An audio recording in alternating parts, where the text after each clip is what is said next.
The real and the virtual. What is the Matrix? Well, to fully comprehend what the Matrix is, we first need to understand the difference between reality and virtual reality. Reality can be hard to define philosophically, but in simple terms it is a state of things as they are, rather than as they are imagined to be. Reality can also be considered as facts rather than fiction.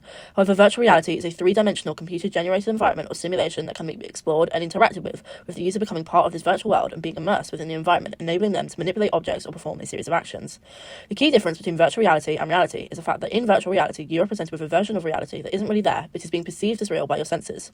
So how does this relate to The Matrix? Well, The Matrix is a film that describes a future in which reality perceived by humans is actually the Matrix, a simulated reality created by sentient machines in order to pacify and subdue the human population, while their body's heat and electrical activity are used as an energy source. Essentially, the characters in The Matrix are hardwired into a virtual reality, making them believe that the virtual world that they are in is their reality.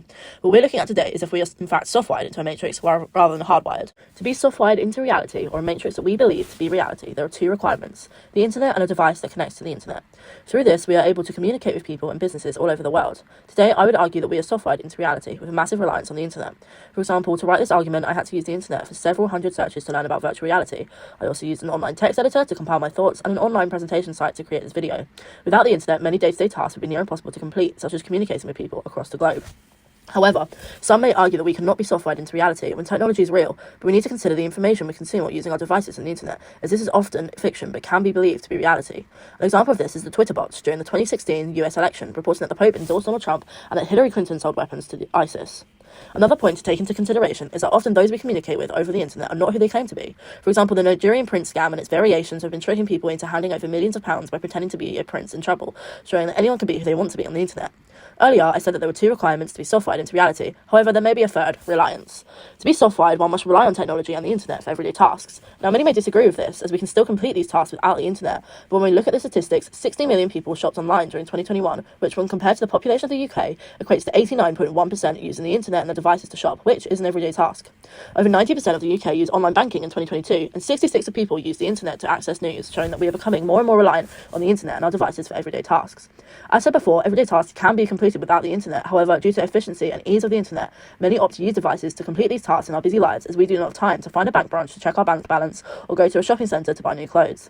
Although there are people out there without internet access in the UK, the majority of the country is reliant on technology for these tasks, and those without access face hardship. It's becoming increasingly difficult to complete many of the day-to-day tasks without internet access.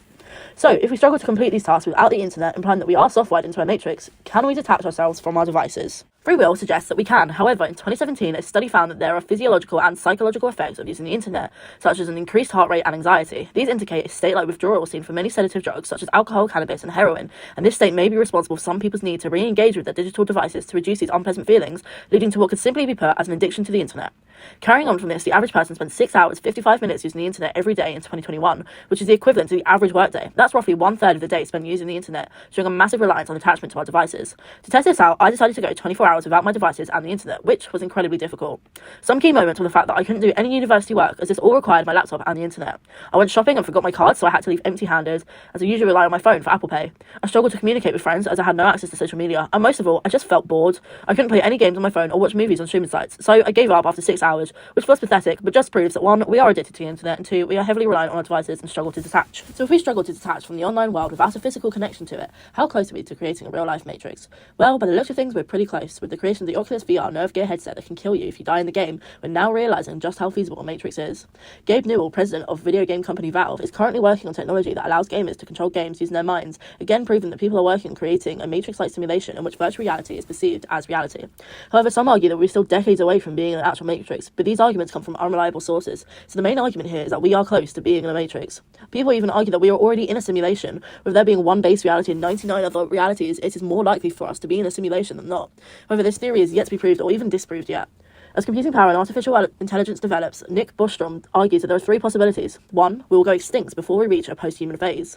2, we don't go extinct, but we will be so evolved that we won't be interested in running a matrix-like simulation. Or 3, we already live in a computer simulation.